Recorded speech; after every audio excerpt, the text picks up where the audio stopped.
Ei, estudante, você sabia que temos uma biblioteca inteira à nossa disposição? Através do Studio, você encontra 2 ambientes que são fundamentais para a sua experiência. O sistema Minha Biblioteca, com diversos livros responsivos e até mesmo leitura em voz alta para você conseguir adquirir conhecimento de qualquer lugar. Além disso, também temos a Biblioteca Unicesumar, com diversos periódicos e artigos científicos. Nestes 2 ambientes, você encontra as bibliografias básicas e complementares de todas as matérias do seu curso. Tá esperando o quê? Acesse unicesumar.edu.br/biblioteca e expanda agora os seus conhecimentos. Unicesumar EAD. O futuro começa agora. Ei, estudante!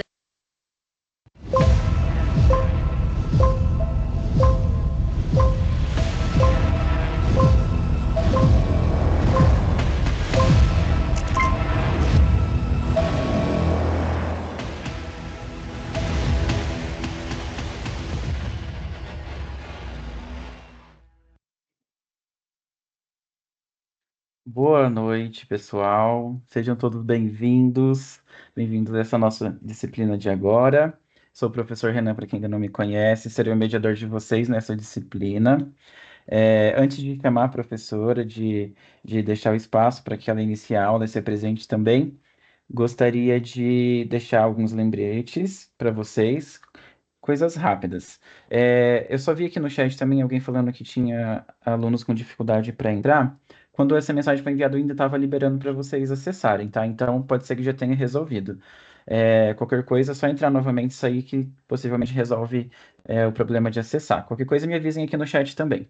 Então, dando sequência aqui, nossa primeira semana de aula, nosso módulo vai funcionar como sempre funcionou. Então, nós teremos as 9 semanas de aula, e vocês terão como composição, de nota, vocês podem acessar o estúdio de vocês. Lá no mural de avisos tem a composição de notas. Como nessa turma nós temos turma, de primeiro ano e também de terceiro ano, eu não vou falar a composição de nota aqui porque vai ser diferente de um ano para o outro, tá? Porque um tem prova, outro não. Mas então vocês, em geral, têm atividade, mapa, atividade número 1, 2 e 3. E a semana de conhecimentos gerais também, que vai fazer parte da composição da nota de todas. O pessoal do terceiro ano, aí sim, tem a prova, o pessoal do primeiro ano, não. Então, pessoal, para lembrar, as aulas conceituais já iniciam junto com o módulo, então desde segunda-feira passada vocês já possuem as aulas lá disponíveis para vocês, vocês devem assisti-las, preferencialmente assistam antes da aula, ao vivo também, tá? Tragam as dúvidas que vocês tiverem sobre essas aulas. Atividade 1 e atividade mapa também iniciou junto com o módulo na segunda-feira, e para vocês também já tem disponível na sala do café. Para quem ainda não viu, tem um vídeo da professora explicando a atividade mapa, onde vocês podem já, assistir para entender melhor a atividade. E posteriormente nós teremos também o nosso Let's Talk, né? Aquela live Tira Dúvidas, onde vai ser falado sobre a atividade mapa, mas nós ainda vamos agendar mais para frente pela quinta ou sexta semana de aula. Nós retornamos a falar desse assunto quando estiver próximo, tá bom? Então, eu gostaria de apresentar a vocês a professora Thaís. A professora Thaís vai estar com vocês nessa disciplina, em todas as aulas. A professora Thaís é uma professora excelente, dá aula na instituição também já. E eu gostaria de chamar ela aqui agora para ela se apresentar. Boa noite, professora, seja bem-vinda. Boa noite, pessoal. Vi até que tem um ex-aluno já aqui, ó. Olha que legal.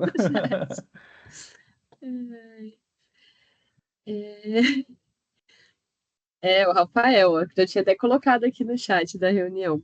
Eu vou compartilhar, então, os slides com vocês.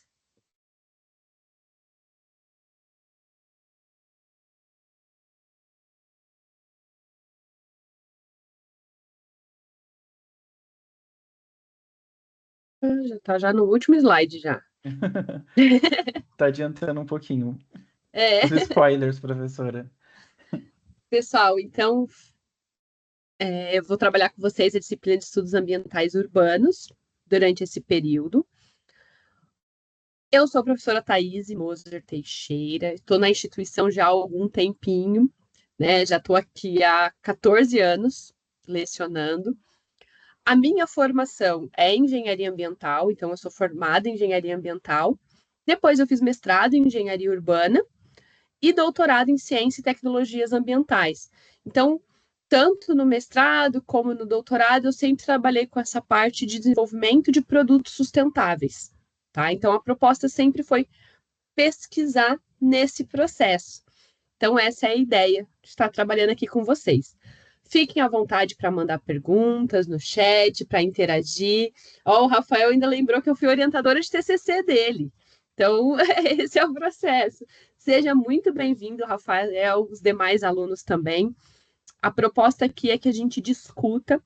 Como o Renan falou, é importante que vocês assistam às aulas antes, as aulas conceituais, para que aqui a gente consiga trazer, além do conteúdo das aulas conceituais, também um pouco a mais, algumas discussões, e que aí a gente consiga realmente interagir nessa parte de sustentabilidade no ambiente urbano. Tá? Então, a proposta da aula de hoje é que a gente consiga trabalhar com a parte de recursos. Hoje é mais uma aula de conceitos para identificar o que são os recursos naturais, qual é a importância deles e como que a gente pode trabalhar eles dentro da arquitetura. Então, a nossa meta de aprendizagem hoje é a parte de recursos, e aí a parte já não tão agradável assim, que é a parte de poluição da água, poluição do solo e poluição do ar. Tá? Então, essa é a proposta também. Dito isso, a gente vai começar lá com os recursos naturais, que é o que começa na primeira unidade do livro de vocês. Então, quando a gente fala de recursos naturais, é eu ter esses recursos provenientes da natureza. E é importante ressaltar que eu tenho dois tipos de recursos naturais: os renováveis e os não renováveis. Quando a gente fala de um recurso não renovável, é um recurso que, em escala humana, e aí é o importante isso, a gente está trabalhando em escala humana. Quando a gente fala em escala humana, eu não consigo produzir novamente esse recurso. Então, se eu falo que ele é um recurso renovável, eu vou ter lá a parte de vegetação, de hortaliças, de alguns animais. Por quê? Porque eu consigo, nessa escala humana, de em média 80, 90 anos, produzir mais do que uma vez esse mesmo recurso. Já quando a gente fala de recursos naturais não renováveis, a proposta é que, nessa escala de 80, 90 anos, eu não consiga produzir, como seria o caso do petróleo. Eu não consigo produzir petróleo nesse curto intervalo de tempo. Então, por isso, ele é considerado um recurso não renovável e tão importante, então, da gente propor uma solução para ele. E aí a gente fala de alguns principais recursos. E o nosso principal recurso é a água. Por que a água ela é tão importante assim? Se a gente pensar em toda a água que está presente no planeta Terra, convertesse que toda essa água presente no planeta fosse apenas uma caixa d'água de 1.000 litros, 97,5% dessa água, o que daria, né, o equivalente a 975 litros, estaria nos oceanos. Então, seria uma água salgada ou salobra. 18 litros estariam nas geleiras, então também estariam inacessíveis ou de difícil acesso. 6 litros estariam presentes nas camadas subterrâneas, 150 ml só estariam presentes nos lagos e nos rios, 50 ml na umidade do solo, 9 ml no vapor e 0,4 ml na matéria viva. Então, quando a gente pensa nesse processo, o que eu preciso entender? Qual que é essa água que está mais facilmente disponível para utilização? São as águas das camadas subterrâneas e dos rios e lagos. Aí eles vão assim, mas professora, eu posso usar a água dos oceanos? Posso, mas o custo para tratar essa água e para dessalinizar essa água fica muito alto. Então, ele não é viável economicamente. Diferente dessas águas de rios e da água subterrânea. Então, por isso a gente dá preferência para esses usos. E aí, quando a gente pensa na água, a gente precisa pensar por que ela é tão importante assim, principalmente no ambiente urbano ou no consumo humano. Quando a gente fala que a água, para o ser humano, ela é muito importante, é porque 70%, em média, da nossa massa corporal, ela é composta por água. Então, o que acontece quando eu tenho essa perda, essa desidratação, essa perda de água? Se a gente começa ali a perder de 1 a 5% de água, eu já vou começar a sentir sede, o pulso acelerado e já vou começar a sentir um pouco de fraqueza. O meu corpo já vai começar a reagir a essa desidratação. Se mesmo assim eu continuar perdendo água, o que vai acontecer?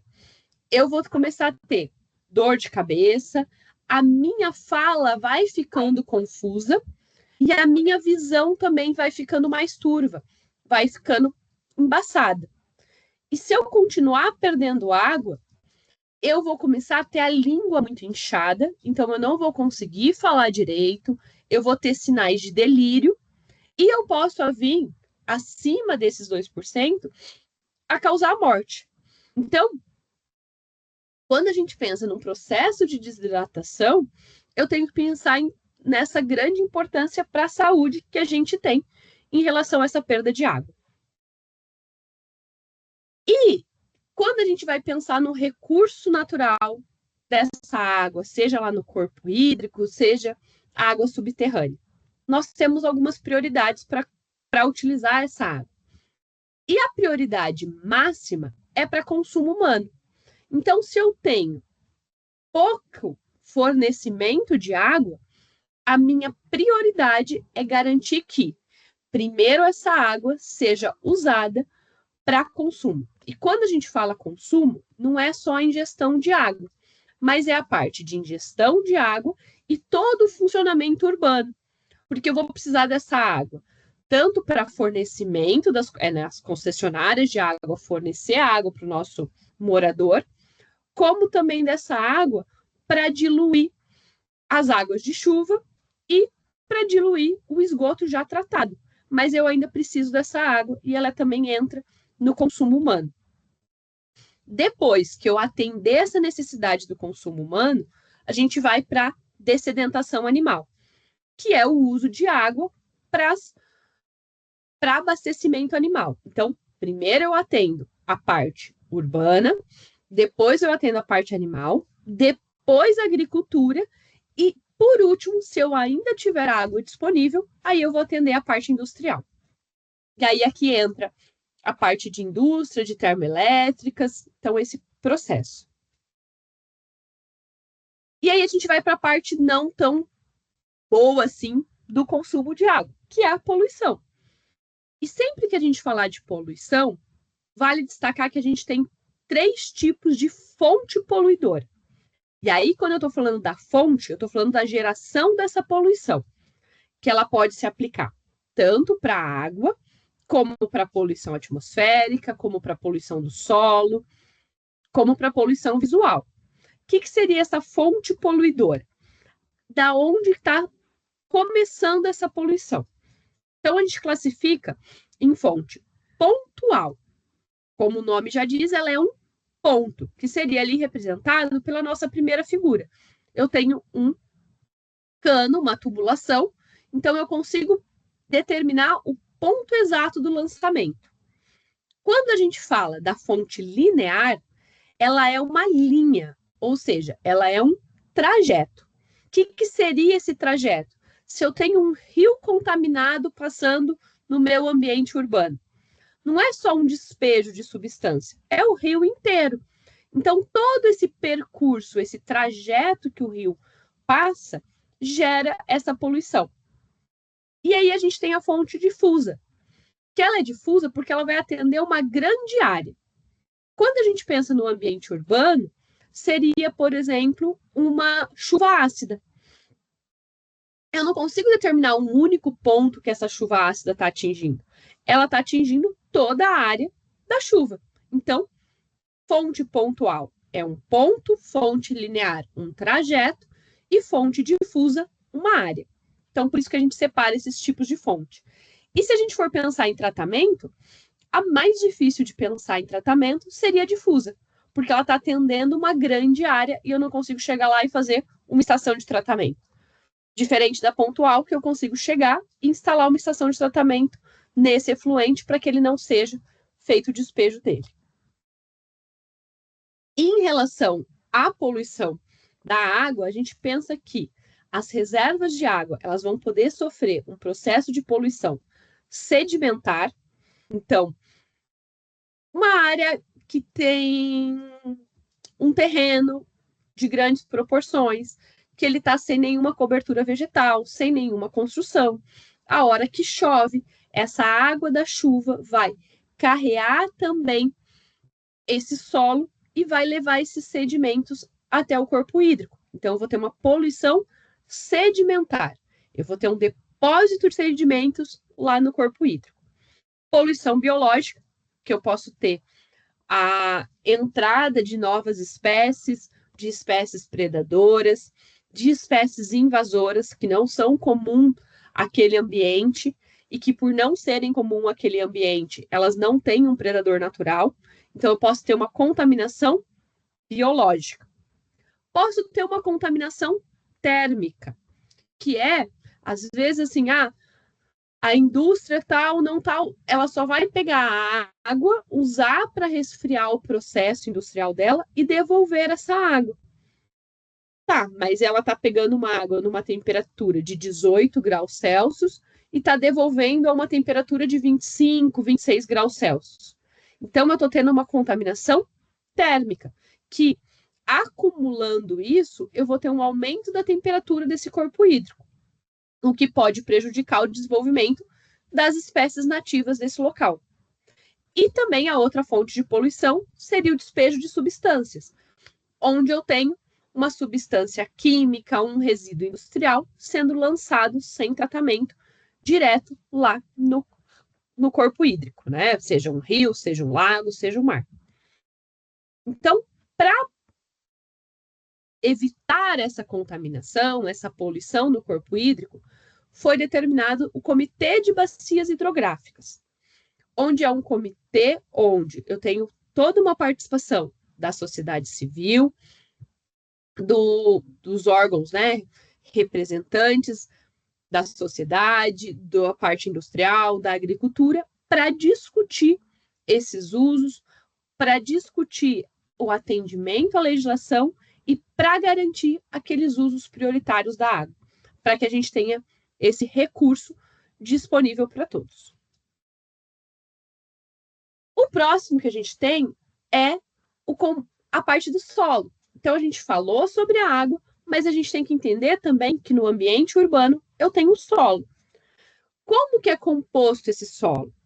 Lá no curso de agronomia, a gente pensa no solo como um fornecedor de nutrientes. Só que na arquitetura e na engenharia, o solo ele é principalmente uma base, uma estabilidade para o desenvolvimento dos nossos projetos. Então, o que a gente tem que pensar? Eu não vou me ater a qual é a composição mineral, qual é a composição orgânica, qual nutriente tem nesse solo. Mas eu preciso entender que esse solo, esse recurso natural, ele é composto por parte mineral, parte orgânica. A parte orgânica acaba sendo uma preocupação para as construções, porque é um solo instável, que ao longo do tempo, então, essa matéria orgânica vai se decompor, então vai diminuir o volume, e aí eu vou ter uma estabilidade desse solo. Tem uma porção de ar e de água, que é interessante até para um projeto que eu faça essa compactação do solo. O que é essa compactação do solo? É eu tirar do solo essa proporção de água e de ar presente nele, para que eu tenha só a parte estável. Então, quanto maior a porcentagem de minerais nesse solo, mais estabilidade eu vou ter nesse material. Quanto maior a parte de matéria orgânica ou de vazios que vão estar sendo ocupados ou por ar ou por água, mais instável vai ser esse material. E aqui eu trago algumas funções do solo, que aí a gente tem que pensar. Então, no ambiente urbano, a única preocupação que eu tenho com o solo é que ele esteja estável para eu desenvolver as minhas edificações? Não. Eu tenho que pensar que esse solo também vai estar presente nos canteiros, em parques, em áreas produtivas dentro da cidade. A gente pode ter hortas urbanas, nós podemos ter parques lineares. E aí também é importante que esse solo não esteja contaminado, para que seja possível, então, eu ter o desenvolvimento dessa parte desses vegetais, dessa produção. Então, quais seriam as principais causas de poluição desse solo? Eu tenho a parte agrícola inadequada, o despejo de substâncias pela agricultura em excesso, o que também não é interessante para a agricultura, porque é um desperdício de recurso e é um desperdício também financeiro, porque eu estou comprando um material e não estou usando.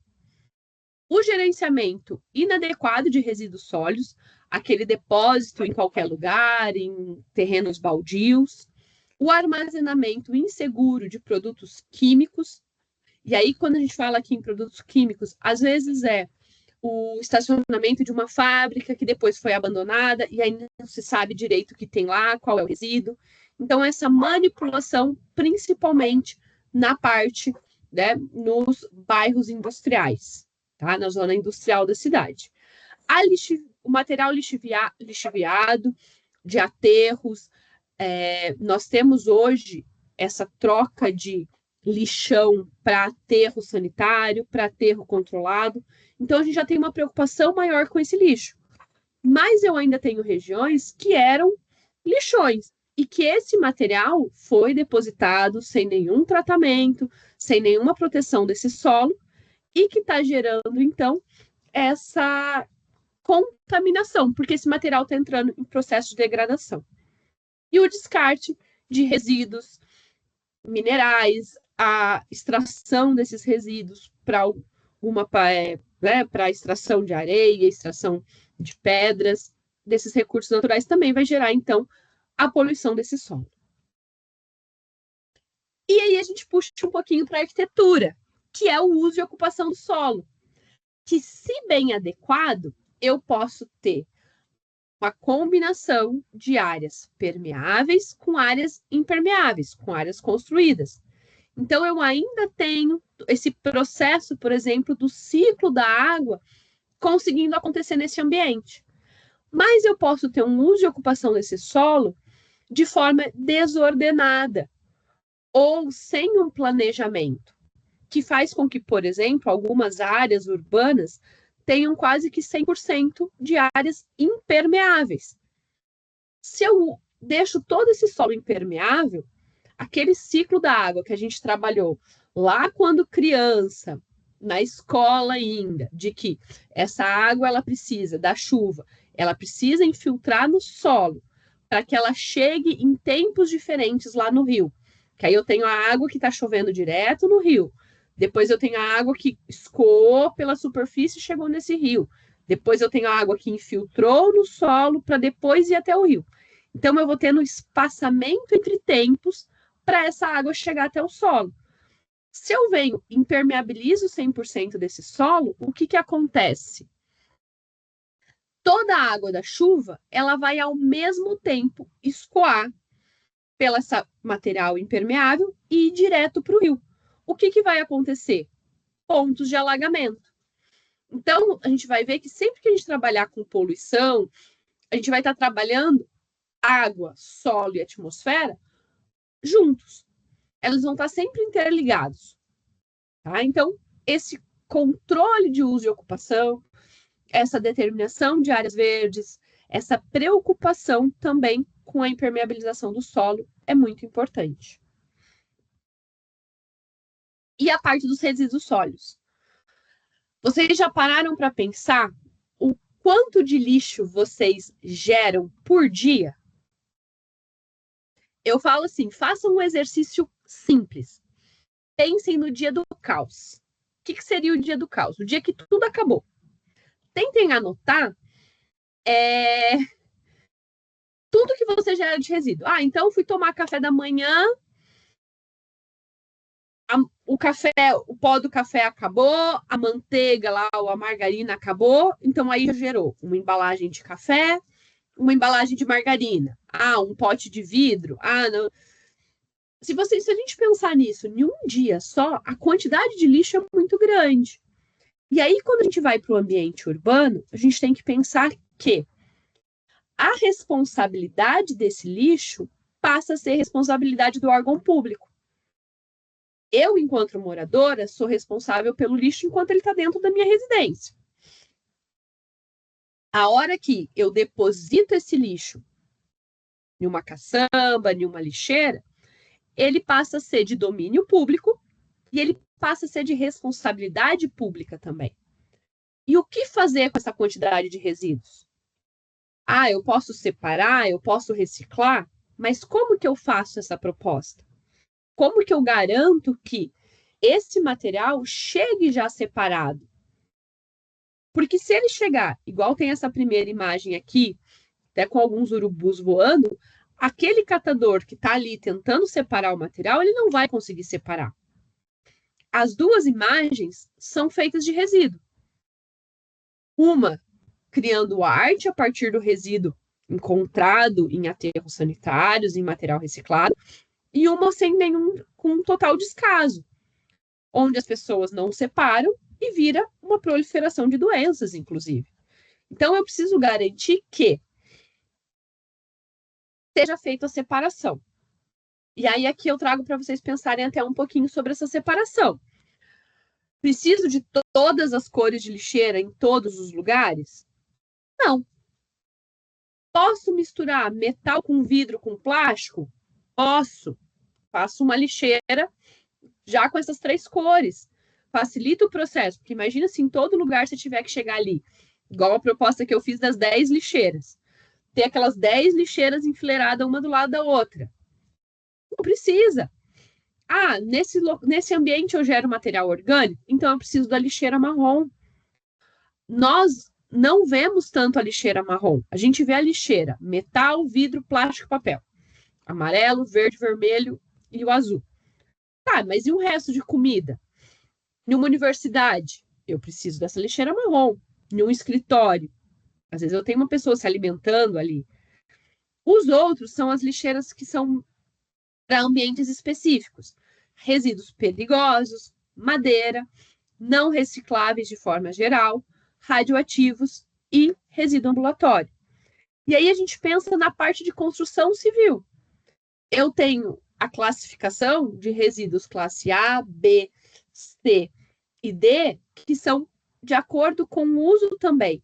Se eles são recicláveis, eu não preciso colocar na caçamba, eu posso separar esse material. Isso, 75% do nosso lixo é reciclável. Exatamente, Diego. Então, só que ele é reciclável, mas ele efetivamente vai ser reciclado só se eu garantir essa separação na fonte. Então, cabe quando a gente pensa nesse ambiente urbano ou quando a gente pensa nas nossas obras, garantir que eu consiga fazer essa separação na fonte. Garantir com que eu consiga separar esse material para que chegue até uma cooperativa, chegue até uma recicladora. Porque se eu misturar, principalmente o papel, se eu misturar um papel junto com um resíduo metálico, por exemplo, latinha de refrigerante, sempre sobra um pouco de refrigerante nessa latinha. Se eu colocar um metal com esse papel e contaminar esse papel com refrigerante, eu já não consigo mais reciclar. Então, às vezes, é importante eu ter essa separação. Quais resíduos eu consigo unir numa mesma lixeira, até para facilitar a separação, e quais eu preciso separar. E aonde que eu preciso ter cada material. Até fica uma dica aí para a semana. Pensem nos ambientes que vocês usam. Se eles proporcionam essa separação e se eles têm todas as lixeiras necessárias. Deem uma olhada sobre isso também. E aí a gente vai para a poluição atmosférica, que é a parte, quando a gente fala de ar ou de atmosfera, eu estou falando de todos os componentes químicos que envolvem essa camada de ar em volta da Terra. De novo, nós não vamos entrar na parte química. A gente vai considerar ar. Principalmente o que eu preciso, oxigênio. E o que eu gero em excesso, que vai me gerar um problema ambiental, que é o gás carbônico. Então, a gente tem que ter um balanço entre disponibilidade de oxigênio e disponibilidade de gás carbônico. O que gera poluição do ar? Temos lá as poluições naturais, né? Que aí alguém sempre vai falar, mas eu tenho a eliminação de gás carbônico pelos animais. Sim, por emissões atmosféricas, por vulcões, mas a questão é que, num ambiente urbano, a principal fonte de poluição do ar vai vir da queima de combustíveis fósseis. Da queima de combustível, principalmente dos nossos automóveis. Algumas cidades na Europa, inclusive, já estão proibindo o uso de automóveis que usam combustível fóssil de circular nas áreas centrais, nas áreas que a gente tem grande concentração de pessoas, né? Das áreas que eu tenho um número de pessoas circulando e passando muito alto. Ah, então ninguém pode andar ali? Pode. Automóveis que sejam, por exemplo, que não usam combustível, que usam energia, os carros elétricos. Então, eu priorizo esse uso. Eu digo, se você quer andar no centro ou em algumas áreas específicas, somente carros elétricos. Então, eu vou dando incentivos para a população para que ela troque essa fonte de recurso. Então, com isso, a gente vai diminuindo também e a gente consegue diminuir essas fontes móveis de poluente e as fontes industriais, eu consigo colocar alguns sistemas de tratamento nessas chaminés para que eu tenha também uma eliminação cada vez menor. Então, essa é a proposta. Não somente proibir, mas incentivar essa troca.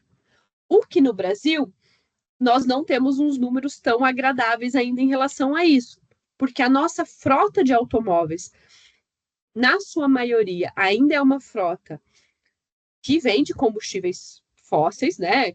Gasolina, diesel, e é uma frota muito antiga. Nós temos carros muito antigos circulando, o que faz com que gerem ainda uma maior quantidade desses poluentes. Tá? Então, também a gente tem ainda essa desvantagem em relação a outros países. E também a chuva ácida. Aqui a gente tem que pensar que todos esses poluentes atmosféricos, então eu estou liberando esses gases para a atmosfera, para essa camada de ar. Então eu tenho gases, tenho ácidos, tenho... A hora que chove, eu vou ter o quê? A chuva vai lavar toda essa poluição que está no ar. Então, principalmente se a gente fica um longo período de estiagem, um longo período sem chuva, quando chover, o que vai acontecer?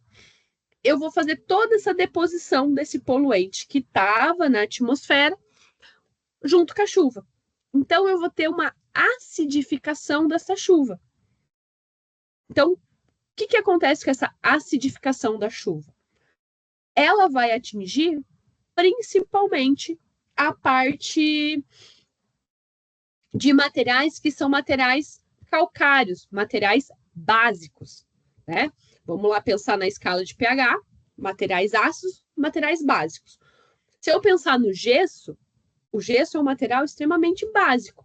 A hora que vem uma chuva ácida, ela vai corroer esse gesso. Se eu tenho uma repetição desses eventos de chuva ácida, eu vou começar a ter uma corrosão desses materiais. Principalmente, então, quanto mais básico for o material, mais rápido ele vai sofrer esse processo de degradação desse material em função da chuva. As nossas culturas, elas são culturas que elas se desenvolvem melhor num solo que? Um solo neutro. Se eu tenho sempre essa acidificação do solo, eu preciso de uma forma não natural depositar o material básico para tentar controlar esse pH. Então, eu tenho esse processo. Bem isso, Júlia, a conscientização ainda é muito baixa, poucos realmente separam. E ainda tem aquela assim, eu vou separar, mas depois vai misturar tudo. Eu não vejo para onde está indo essa separação. Então, a gente precisa fazer com que a população entenda a importância. Por isso que eu falo, não adianta a gente desenvolver tecnologias mirabolantes para reciclagem se o material ainda chega contaminado, se chega todo misturado. É importante, o primeiro passo é essa conscientização da separação. Porque se eu não fizer essa separação, inviabiliza todo o desenvolvimento do processo. O Rafael também colocou que ele separa, mas aí tem essa preocupação que a prefeitura ainda é precário. Ainda a gente não tem uma tecnologia tão efetiva. São várias etapas que precisam de uma melhoria. Isso. Mas precisa começar com essa conscientização dessa importância dessa etapa. Eu acho que alguns não separam porque ainda não sabem que se ele não separar, já acabou o processo por ali. Então, a gente precisa desse incentivo um pouquinho maior. Alguns municípios do Brasil, se a pessoa comprovar que ela faz a separação correta desses resíduos, ela não paga taxa de lixo.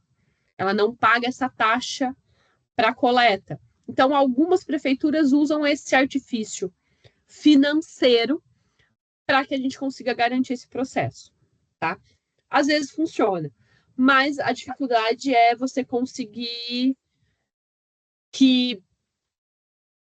garantir que a pessoa que falou que vai separar realmente está separando, ou ela só não fez, então a gente precisa de algumas vistorias, alguns processos assim. E aí, além da poluição do ar no ambiente externo, a gente tem que pensar também na poluição do ar no ambiente interno. Vocês são futuros arquitetos. Então, eu tenho que pensar num sistema de ventilação, de controle de umidade, para que eu também não tenha no ambiente interno a proliferação de bactérias, de fungos. O que é o ideal para a proliferação de fungos e bactérias? Um ambiente quente e úmido. Então, eu preciso garantir que esse ambiente tenha uma boa ventilação, tenha um controle de umidade para que tenha uma menor proliferação de bactérias.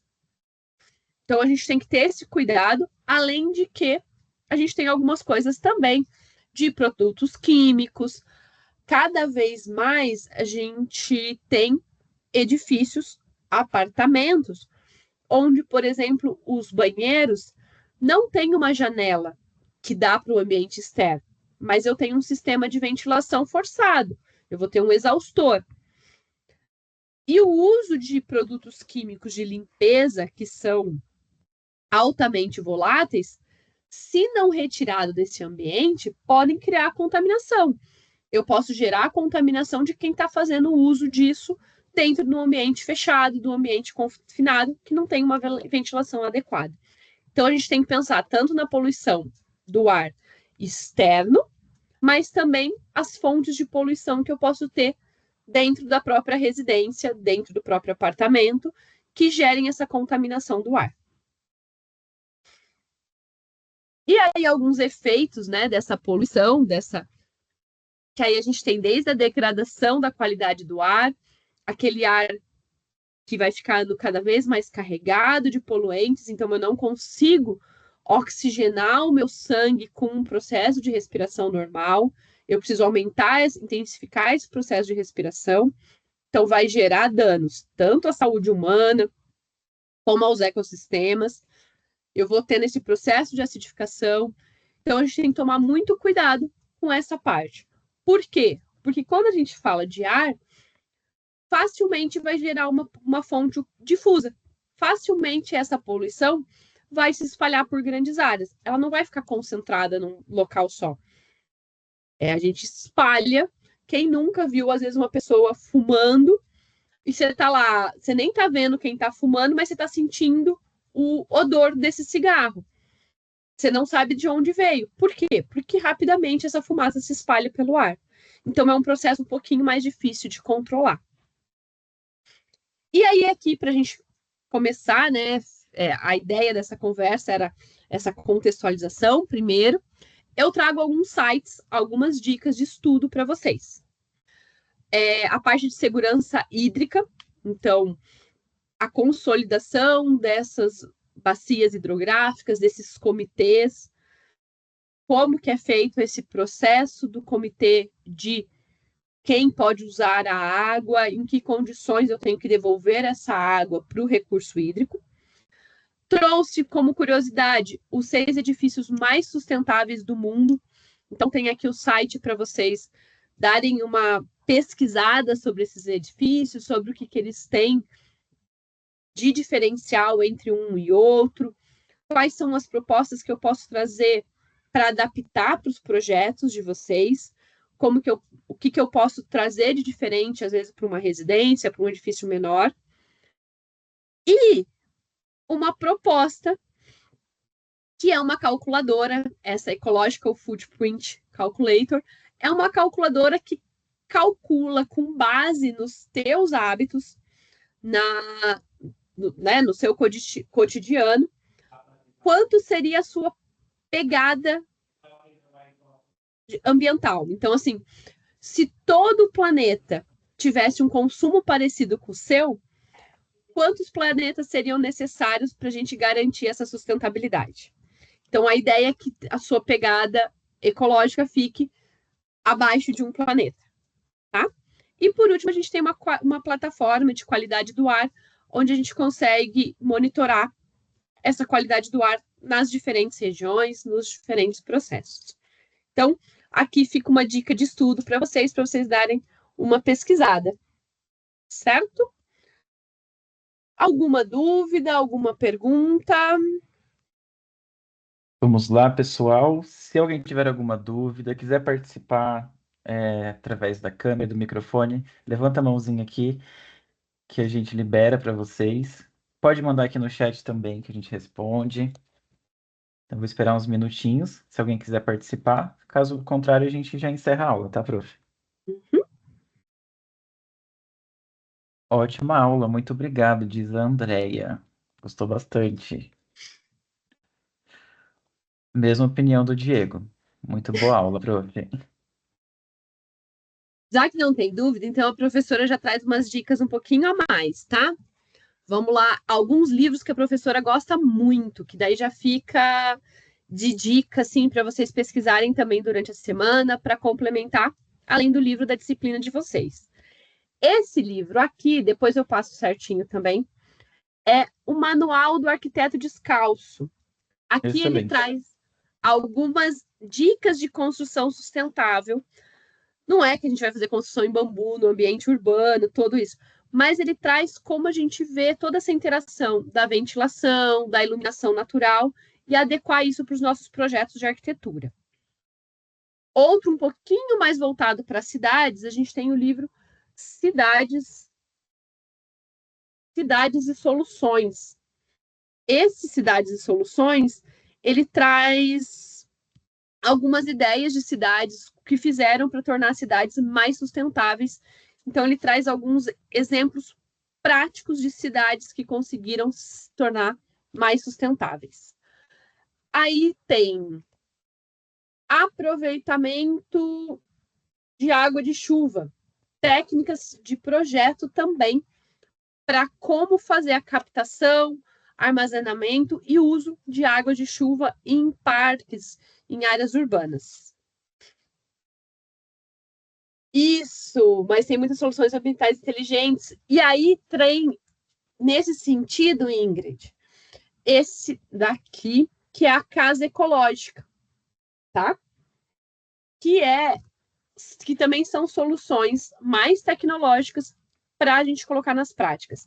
Eu falei desse do arquiteto, Manual do Arquiteto Descalço, Ingrid, porque ele traz mais essa pegada da permacultura. Não, depois a gente vai falar em outras aulas um pouco sobre isso, que são construções mais naturais, usando todos os recursos que o próprio ambiente tem. Então, eu acho interessante, adoro esse tipo de construção, tenho formação em permacultura, mas a ideia aqui é que às vezes a gente não consegue fazer um edifício. Então, a gente consegue trazer as ideias, por mais que eu não vá usar toda a construção, eu consigo trazer essas ideias, principalmente de iluminação e sistema de ventilação. Rafael, fala um pouquinho da questão de desertificação relacionada aos projetos de construção. Vamos lá. A gente tem que entender que a construção civil, e quando a gente fala de construção civil, eu não estou falando só da engenharia civil, mas da arquitetura também, eu tenho uma extração muito grande de recursos naturais, principalmente falando aqui de extração de areia, né, da brita, da pedra para construção, e esse processo de extração desses materiais tem gerado muito essa parte de desertificação, porque eu tiro toda aquela camada superficial do solo para chegar na parte mineral, e aí eu faço essa extração desse material. Então, o ideal é que depois eu consiga fazer essa recomposição, ou que, no caso, se a gente conseguir tirar uma parte do própria edificação, se eu já tenho uma casa construída ali, e eu triturar esse material de edificação para reutilizar ele como agregado no concreto, e não ter que ficar toda vez extraindo novos materiais, é interessante, tá? E o processo também, igual eu falei de vocês, se eu começar a fazer com que toda parte, todo o solo seja impermeável, eu vou ter problemas tanto com a absorção dessa água de chuva, que vai chegar rapidamente ao curso hídrico ou a uma região mais baixa, e aí vai ter um ponto de alagamento, como também eu tenho um material que vai acontecer? A parte de absorção e de refração do sol vai ser diferente.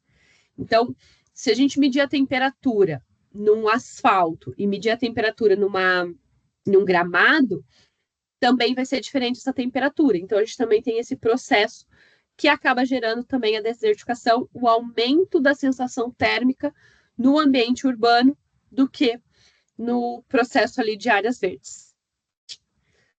Certo? Mais alguma pergunta? André, a gente sempre traz alguma dica de livro. Vocês vão ver que eu vou sempre estar trazendo alguma dica de livro, de artigo, para vocês ir complementando também os estudos de vocês. Essa é a proposta. Certíssimo, então. Mais alguma dúvida? Muito bom, professor, obrigado. Vários obrigados. É. Bom, pessoal, então, semana que vem, venham novamente, eu conto com a participação de todos. Ah, temos uma mão levantada aqui. Ah, era só umas palminhas. Me enganei. Bom, conto com a presença de todos da semana que vem, nossa aula de número 2. Dúvidas, pode mandar lá no Fale com o Mediador, que se eu não souber responder, pergunta para a professora também, a professora me instrui, eu passo para vocês. E então, excelentes estudos a todos. Professora, muito obrigado pela aula e até mais. Muito obrigada, pessoal. Até a próxima semana. Tchau, tchau.